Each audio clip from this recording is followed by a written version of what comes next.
33 new women who were sexually abused, molested, and raped by Dr. Tyndall. This man, as you will hear, is a predator, and what he did was wrong. 11 courageous men who were sexually abused and molested and violated by Dennis Kelly.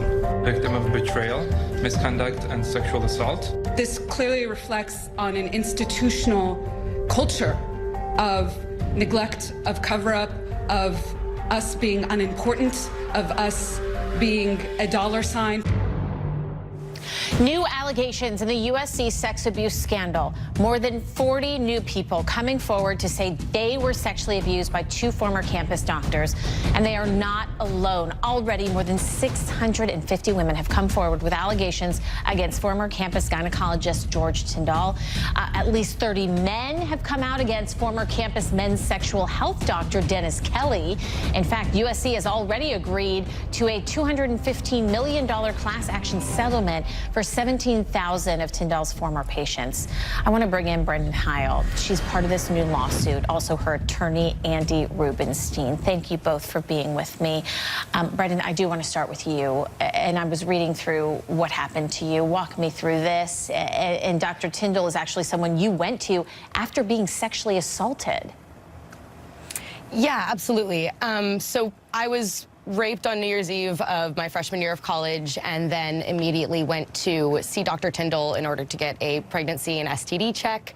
And he immediately went far beyond what he was supposed to do and what was required of actually getting that done. In fact, he actually took me into his exam room and did all these other things that were completely unnecessary to ensure my safety. And I read even someone in the room that was supposed to be the chaperone of this was so uncomfortable they left, right?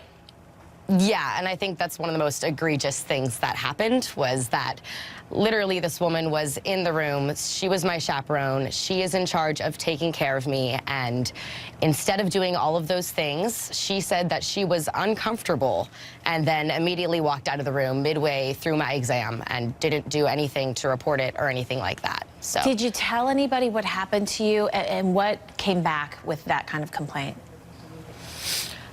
You know what? I did not tell anybody what had happened to me. I didn't really think that it would have mattered if she didn't say anything. And I think, especially because she's the adult, it's really her job to go ahead and report that. And if she didn't report it, or she didn't feel like she could report that, then clearly there's something else going wrong within the business and structural side of things at USC and within the Engelman Health Center.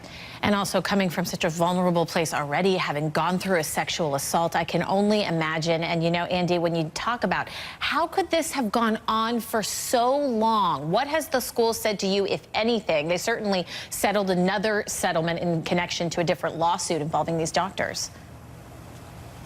Well, that is the question. How could this go on for so long?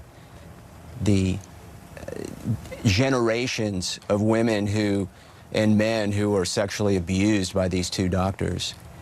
USC has not addressed this specifically, but we know that Dr. Tyndall was there for 30 years and Dr. Kelly was there for 20. I mean, there is a generational arc of institutional neglect and abuse. And we know from the literature, we know from studies that these predators cannot exist by themselves. They need help. They need somebody covering for them or protecting them, and that's what happened. And we even saw that with Brennan's chaperone. Let's go to Dr. Tyndall's statement, put that up on the screen. And to you, Brennan, I mean, he says in this statement, adamant about no criminal activity. He actually believes that the exams were all for a stated medical purpose. I mean, what would you say to him if you could? I think there's so many things that I could say to this man, and I really just don't think that it would change anything about his perspective on things. And I think that that really just shows, first of all, how far we've come as a society and the fact that we can actually speak out about these things. But also it shows that things are never going to change for him, and he's never going to accept that he was at fault. And that really hurts, but it means that I really don't want to have to waste my words thinking of things that I would say to him if he's not even going to listen. And hopefully you'll get what you need out of the lawsuit that you have coming forward. And Andy, when it comes to just whether it's Penn State, Michigan State, USC, and you say just this general and this generational structure that is supporting and actually protecting these predators, I mean, what needs to change? Can these lawsuits, can a $215 million settlement change these institutions? They need to wake up. I mean, this is an inflection moment for them. It's a defining moment. I think there needs to be institutional change from the top. I think the students, and look, these were for the men and the women who were abused. I mean, they were kids. They were kids in college for the most part. Yeah. And they need to have a seat at the table, maybe put them on a board of trustees, let them weigh in on what would feel safe for them. Because clearly when USC is dictating what's going to happen and the culture that they've created where this kind of behavior can thrive, they need some new input. And I think that the students themselves would be the best to offer that.